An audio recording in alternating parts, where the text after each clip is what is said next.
The stare down. The stare down alone looks very impressive, Nick. Oh yeah.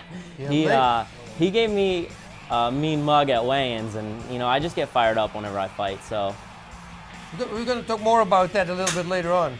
You and you're going to show us how that exactly came to blossom. Blossom, and he does. Look at that. You're locked in. He's tapping out, and you're still undefeated. Very nice. I think most everyone knows your story, the congenital amputation of your left arm. I would imagine early on your parents or relatives or someone said, don't ever let anyone tell you you have a handicap. I'm taking that's a stab. I remember when Anthony Robles was on, the great wrestler who has one leg that's a champion wrestler at Arizona State. He told us that kind of story. Does that fit your lifestyle description as a young man? Yeah, you know, I was always encouraged you know, by my family, especially my mom, very influential in my life, to just go out there and get dirty and be a boy. And like, she never discouraged me from doing anything I ever wanted to do. And I feel like I was very lucky to have grown up like that and be raised like that and raised with confidence.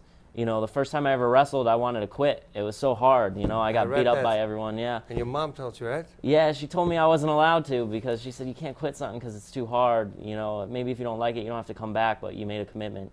And I ended up falling in love with wrestling, and that just kind of blossomed into MMA. Wow.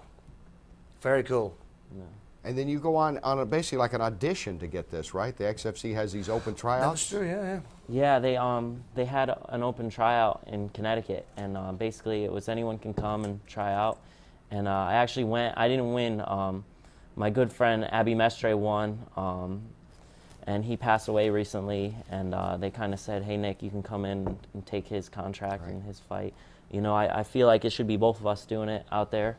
You know, he was a great fighter, and he had all the tools and talent to be, you know, very high level in the sport. And, you know, I mean, I'm out there doing it, but it feels good to do it. But, and you're carrying on his legacy that way. I think everybody feels that way, all of his family and friends, as we did a story earlier on you this year. Yeah, I hope so. You know, I mean, all I can promise is that I train hard, and when I fight, I'm giving it everything I got. You know, I'm a pretty skilled fighter, I feel. I was a college wrestler. I'm a brown belt in jiu-jitsu, and my stand-up's pretty good, too. You know, you'll see on April 13th. I've been working hard. Do you guys ever have to audition for a fight? Do you ever have tryouts?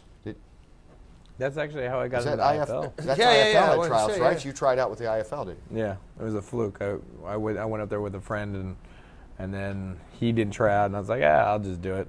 It was like 2 weeks before a fight, and I'm like, yeah, I'll do it. And then after that, I had Ken Sharmark going, yeah, I want you. And then that's how I got into the IFL. Cung, do you ever have to go through a tryout? I never had to go through a tryout, but I used to pay to fight. I used to pay to enter into the Sancho tournament, and you know, fly myself to different parts of the country and fight. Even when I made the U.S. team, I paid my own way to go to Rome. Great organization. Yeah.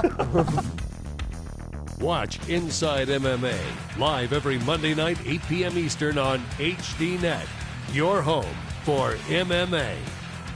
Join the conversation on Twitter, Facebook, and online at hd.net.